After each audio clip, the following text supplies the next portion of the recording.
permainan tradisional itu tidak hanya dolanannya, justru yang terpenting selain itu adalah filosofinya dan nilai-nilainya yang terkandung dalam setiap permainan tradisional. Ketika kecil yang paling berkesan sampai hari ini itu adalah saya diajari bermain gasing bambu.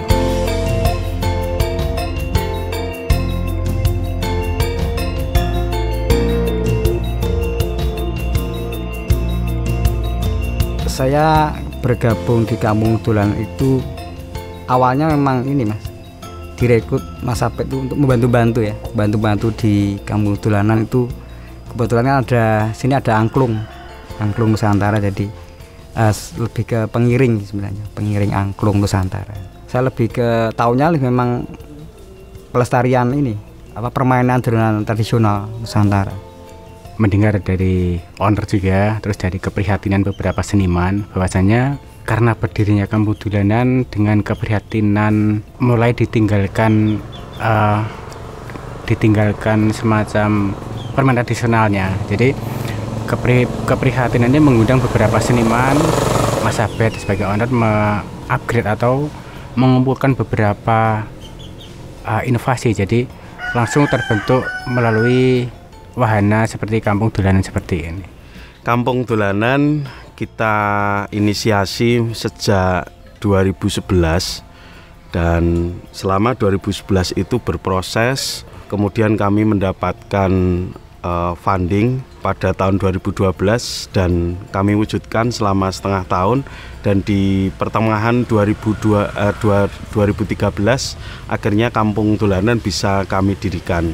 Pada awalnya Kampung Dolanan ini memang kita dedikasikan untuk pelestarian permainan tradisional Nusantara. Yang kedua, mengajarkan kembali permainan tradisional kepada anak-anak generasi sekarang, di mana anak-anak yang sekarang ini sudah tidak lagi mengenal apa itu yang namanya dolanan tradisional. Nah, 2013 kami resmikan. Kebetulan ada tiga orang yang bersama-sama mendirikan Kampung Dolanan. Saya sendiri, kemudian Bapak Endi Aras almarhum, dan kami dibantu oleh Ibu Reni Jayusman, Lady Rocker Indonesia pada zamannya waktu itu.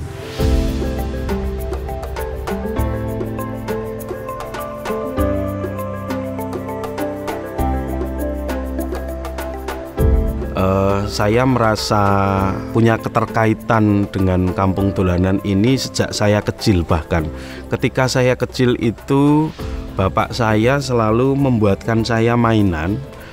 Saya masih ingat waktu itu ya mobil-mobilan, kemudian geledekan.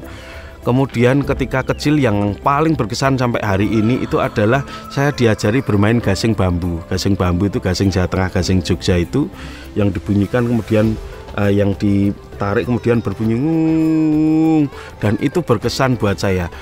Dan waktu itu saya juga nggak pernah berpikir kalau ke depan saya ternyata yang punya tugas untuk merawat gasing itu, karena ternyata di sini gasing Jogja, gasing Jawa Tengah ini menjadi ikon kegiatan yang harus dimainkan setiap anak-anak yang datang ke sini. Pada awalnya Kampung Dolanan ketika kita luncurkan sebenarnya tidak ada kendala, tetapi kemudian dalam perjalanannya kita pernah mengalami yang namanya letusan Merapi waktu itu, kemudian ada juga letusan Gunung Kelut yang abunya sampai di Borobudur, yang otomatis juga wisatawan waktu itu tidak ada. Jadi selama setengah tahun itu saya hampir saja putus asa. Kemudian saya ingat-ingat lagi niat awal berdirinya, memang ini kita dedikasikan untuk anak-anak Indonesia, untuk bangsa dan negara Indonesia, sehingga ini sebuah amanah yang besar, bagaimanapun beratnya tetap harus kita rawat dan kita jaga.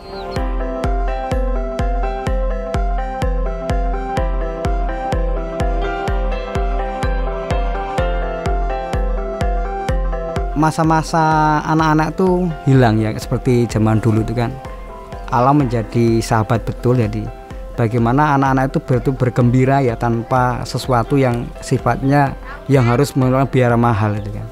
Jadi keberadaan kampung dolanan itu penting karena ini yang pertama minimal sebagai warna pembelajaran lah, pembelajar yang baru buat generasi yang sekarang ini, karena kan gempuran teknologi sekarang ini yang menurut saya akhirnya jadi orang begitu memperhatikan lingkungan.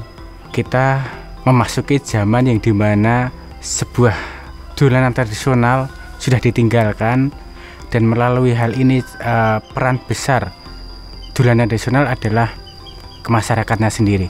Permainan tradisional itu tidak hanya dolanannya, tidak hanya permainannya saja, tidak hanya aktivitasnya saja. Justru yang terpenting selain itu adalah filosofinya dan nilai-nilainya yang terkandung dalam setiap permainan tradisional. Dalam setiap permainan tradisional, di sana ternyata mengajarkan yang namanya kejujuran, di sana mengajarkan yang namanya kebersamaan, di sana mengajarkan yang namanya gotong royong, empati, tepos liro, kerjasama, dan lain sebagainya. Karakter-karakter inilah yang sesungguhnya dibutuhkan dalam fase perkembangan anak didik kita, supaya ke depan kelak ketika dia dewasa, dia tentu memiliki karakter-karakter keindonesiaan yang saya sebutkan tadi. Sikap-sikap inilah yang dibutuhkan ke depan oleh Indonesia.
Saya pernah mendapatkan satu grup, satu rombongan, ada satu anak yang datang ke sini bersama kelasnya, bersama rombongannya. Waktu itu dia tidak mau pulang setelah berkegiatan, dolanan dan lain sebagainya. Dia tidak mau pulang, menangis. Diajak naik bis, tidak mau, nangis dengan gurunya. Bu guru, saya tidak mau pulang, saya tidak mau pulang, saya masih mau di sini. Terus bu gurunya akhirnya minta tolong ke kami, Pak, tolong Pak dibujuk anaknya, gimana supaya anaknya bisa pulang karena ini sudah jamnya, orang tuanya juga sudah jemput di sekolahan. Kebetulan terus kita samperi anaknya, saya tanya, adik kenapa enggak mau pulang? Saya masih mau bermain di sini. Kenapa masih mau bermain? Asik, saya enggak pernah bermain seperti ini di rumah. Oke, kalau gitu gini aja, Pak D bawakan mainan gasing, ini dibawa. Terus kemudian besok adik kesini lagi, ajak sama orang tua ya. Nah, sekarang pulang dulu karena teman-temannya sudah nunggu. Nah, kemudian akhirnya si anak itu mau pulang, dan betul esok harinya dia kesini dengan orang tuanya mengendarai mobil Alphard ternyata kesini, dan orang tuanya kesini saya kira mau marahin saya. Mana yang namanya Pak Diabet? Wah, dia berakting begitu. Ternyata wah, terima kasih memperkenalkan kebudayaan kepada anak saya.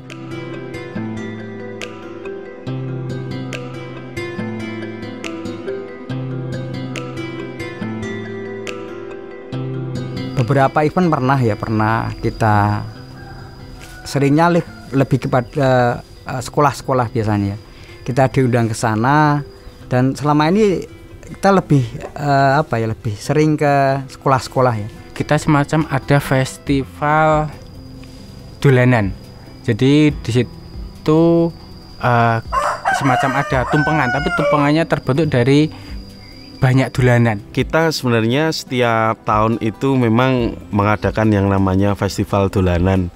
festival dolanan yang kita peruntukkan memang untuk anak-anak. Biasanya kita selenggarakan nanti di musim liburan ketika anak-anak ini memang libur dan banyak wisatawan yang menginap di Borobudur, dan biasanya kita publish juga. Itu biasanya kegiatannya ada grebek dolanan, anak-anak bisa berebut mainan apa yang dia mau. Ini sebagai persembahan kami untuk anak-anak Indonesia. Kemudian perlombaan permainan tradisional supaya anak-anak juga belajar berkompetisi. Biasanya kegiatannya itu, selain itu juga ada pentas kesenian. Ya. Spot yang paling spesial ada beberapa sih Mas, tapi yang paling mengena ke wisatawan ada semacam satu halaman atau yang di bawah pohon duren dan pohon langsep. Kalau saya lebih ke sana ya, sebelah ini ya, pohon duren itu, karena memang kalau dilihat spotnya memang itu memang dari dulu seperti itu Mas. Dari dulu tuh nggak dirubah, memang nuansanya perkampungannya seperti itu. Ketika anak-anak bermain itu di kampung itu ya di halaman, di latar. Maka latar ini menjadi satu hal yang sangat penting, dan ini juga punya sejarah. Ketika dulu Bapak masih sugeng, itu anak-anak sebelum mulai ngaji di dalam, itu anak-anak bermain dulu di latar ini, di halaman ini, dan ini merupakan tempat ya public area lah kira-kira gitu, bertemunya anak-anak untuk berinteraksi, kemudian bermain apapun yang mereka mau. Bahkan kalau ditarik ke belakang lagi, sebelum ada listrik, hanya ada penerangannya, hanya ada cahaya bulan. Ini betul-betul menjadi satu ruang ekspresi dan ruang bermain anak-anak kita waktu itu.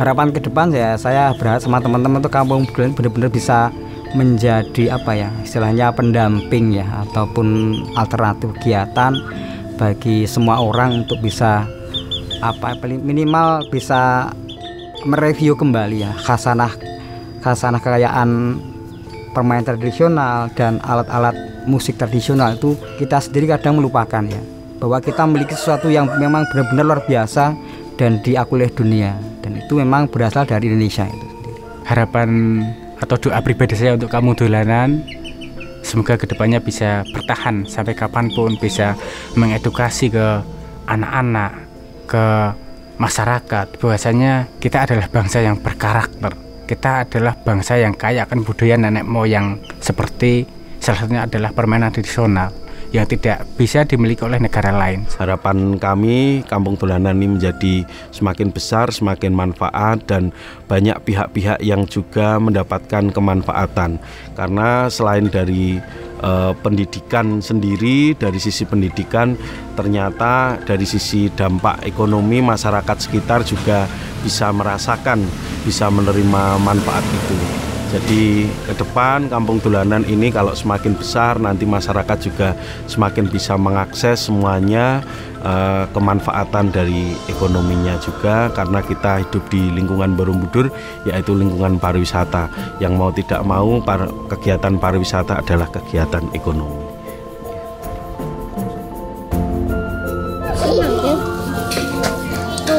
Ayo tak enggak lu. Halo. Jangan kalau ngapa mana? Mana?